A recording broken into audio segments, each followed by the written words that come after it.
The 60th episode of Fallout 4 Mods Weekly. It's been a crazy 60 weeks. We've seen a ton of content, some good, some better. This past week was definitely a bit slower for modding. It definitely wasn't a bad week. We still got a ton of great content, but this episode may be a bit shorter than some other ones. Regardless, there's still a few mods that I think you guys are going to really enjoy. And as I've always said, weeks like this, I feel like you get to look at some of those mods you may have overlooked and find some really good content out there. As always, if you guys do enjoy it, I encourage you to consider subscribing. You could leave a like or a comment to help this video with YouTube's new algorithm. With all that being said, let's just jump straight into it.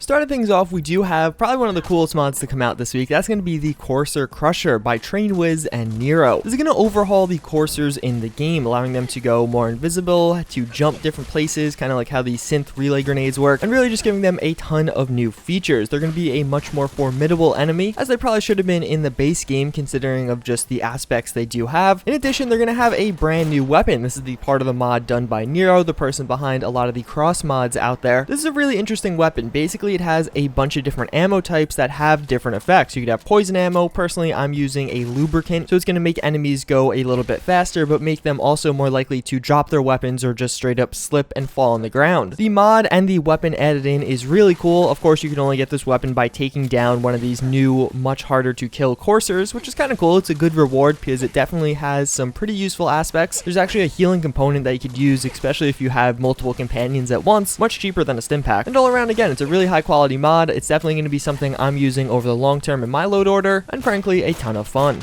So we have a new player home by Eleonora. This is going to be the Chestnut Lodge. This is a really cool player home for a number of reasons. First and foremost, of course, it looks cool. It has the same feel as many of Eleonora's other player homes, kind of small, not super big, but also very filled. It feels like you are living in it, not like it's a blank slate for you to build in. There's a few features, again, that I really like. First and foremost, when you fast travel to this, you're going to be placed inside of the home. And in addition, you could fast travel outside of the inside of the home. So you're not going to be placed right in front of it, then have to go through a load screen to get inside. But maybe you don't have fast travel. This home is located right around Diamond City. It's pretty close to it. It's really in a prime area that's not going to be too laggy, because obviously Diamond City is pretty laggy. And again, I really just love the location. And then finally, it actually has a basement that's more or less a blank slate for you to build in workshop mode. You can place some of the custom crafting tables that are assigned with other mods there. All around, it's a really great player home, but actually having a few features that I think make it a little bit more unique than some of the other ones out there right now.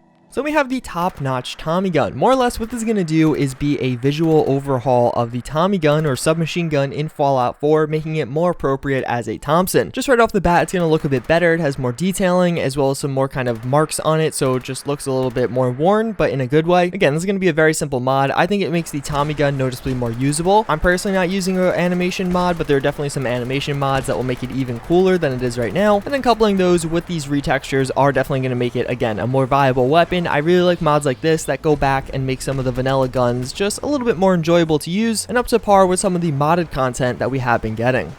So we have Woody's Wasteland stuff. This is another really simple mod, but one that I think is pretty cool. Basically, it's going to add in this little can fireplace stove thing. You have the base stove itself, as well as a bunch of different attachments that could come out of the fluke of it and actually go into a building, or you could have an interior version as well. I think this thing looks really cool. It definitely fits into the Fallout aesthetic quite well. One thing I would love to see updated in the future is this working as a proper cooking stove. But for right now, there's definitely a lot of cool content with this. This is a mod that I think he plans to add more stuff to in the future, which I definitely like to see. If he has more content like this little stove here, I definitely think it would be a great way to flesh out workshop mode with some stuff that really fits well into the Fallout universe.